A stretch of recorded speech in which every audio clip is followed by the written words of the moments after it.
1963 Fender Princeton amp, brown face.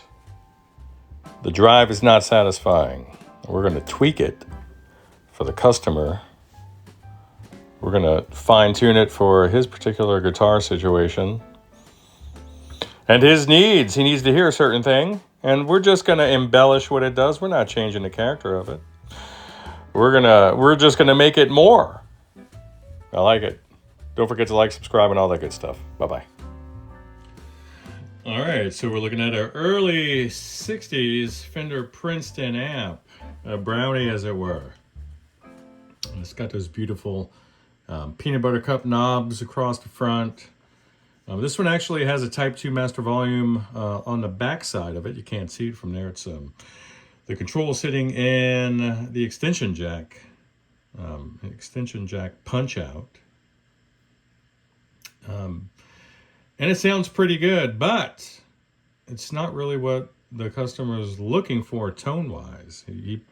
Ideally, in an ideal world, it'll have a little bit of a different character while overdriving. He typically plays it in around 7, so let's see if we can tweak this little guy to suit his needs. Oh, by the way, he typically plays with P90s.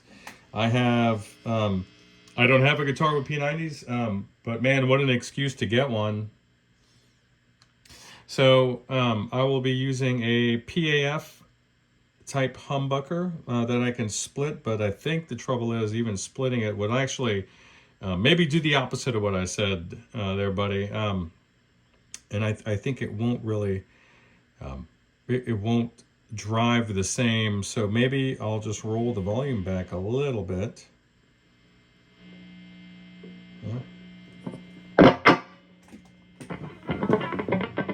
And this is master full up, essentially out of the way.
So we're going to treat that as the bass line. I don't want to develop drive on the power amp end and ruin this nice chewy trim there. So let's keep that as it is. And there's a couple other areas that we can investigate for opening it up a bit more without maybe hitting that phase inverter too hard. I mean, if you don't know what blocking distortion sounds like, then let me treat you to that.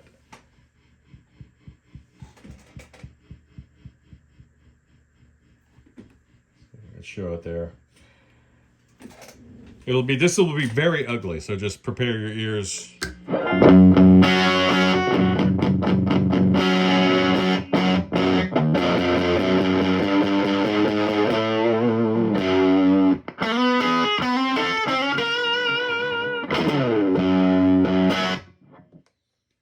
Fuzz-like, spitty, bloated, farty, all the adjectives would apply there.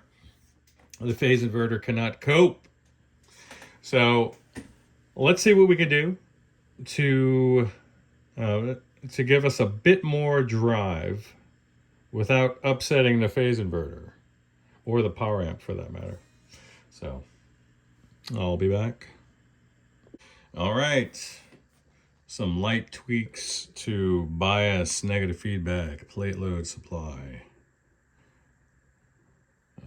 Phase inverter coupling caps, just to reduce some of the blocking distortion. There's a little bit of rasp left, and that's due to the speaker itself. And also, up around, I would say 8.5-ish on the volume. And all these samples were massive volume full up, like not even using that to attenuate anything. You're bumping up against sag from the 5Y3 rectifier.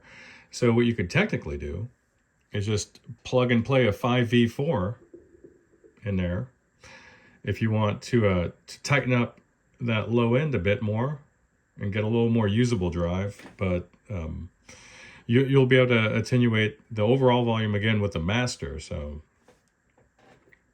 something to think about for sure. There was another point I wanted to make, but I kind of lost it in all my blabbering there. But yeah, I find that I was able to intensify the trim even. So she sounds beautiful over here through its own cab, and just ungodly through that 412. Just ungodly through that cab. Everything sounds just huge, massive, and smooth through that thing. So, well, that's it. I hope this finds y'all well out there. Bye-bye.